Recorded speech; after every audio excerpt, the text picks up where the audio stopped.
What looks like a tiny ball of silk may be hiding hundreds of spiders. And before they ever touch the outside world, an entire life or death story is already happening inside. This is what happens inside a spider egg sac. It begins with silk. After laying her eggs, a female spider wraps them in layer after layer of silk, sealing them inside a protective chamber. Depending on the species, the sac may contain only a few eggs or hundreds. To us, it looks soft, fragile, almost harmless. But for the embryos inside, this silk is their first shelter. It helps protect them from drying out, sudden changes in moisture, and physical damage. Some mothers hide the sac beneath leaves or bark. Others guard it. And wolf spiders go even further. They carry the entire egg sac attached to their spinnerets wherever they go. But inside, something much stranger is happening.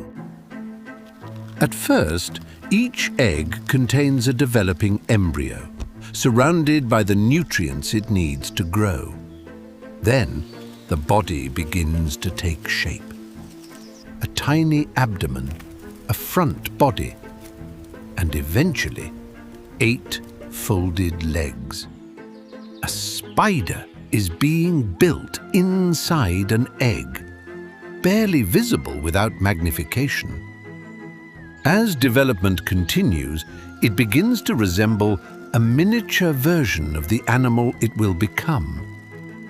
But hatching from the egg doesn't always mean leaving the sac.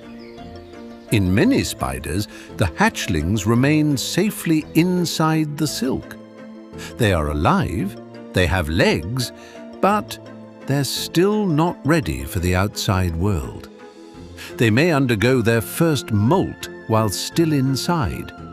That means each tiny spider must shed its first outer covering before it has even seen daylight. Imagine dozens or even hundreds of siblings doing this inside the same dark chamber. And the egg sac is not perfectly safe. Ants can attack it, birds may find it, and some parasitic wasps and flies have evolved ways to reach the eggs themselves.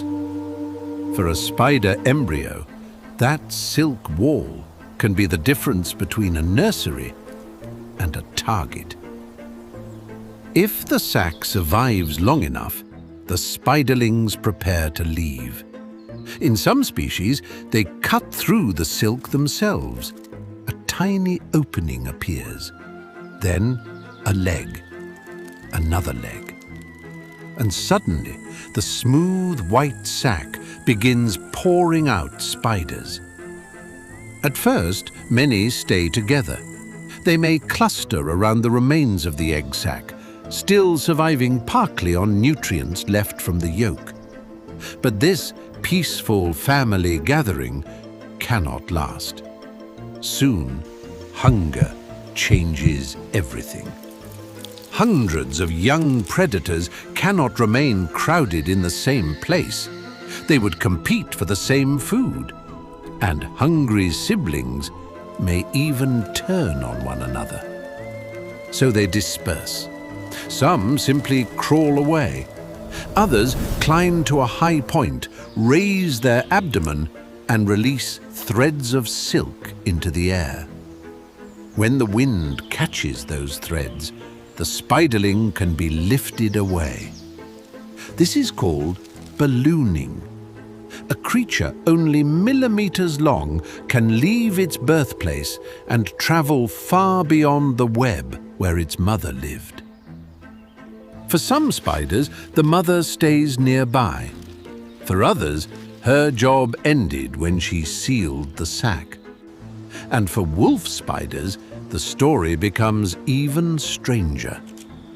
When the spiderlings emerge, they climb onto their mother's body and ride on her back until they are ready to survive alone. But no matter the species, every spider you have ever seen began with some version of this hidden world. A silk chamber, a developing embryo, 8 legs unfolding in darkness, and one tiny opening leading into a world filled with predators. Most of these spiderlings will never become adults, but the ones that do may one day create egg sacs of their own. So the next time you see a small ball of silk attached to a wall, a leaf, or a web, remember, it might not be empty. There could be an entire generation waiting inside.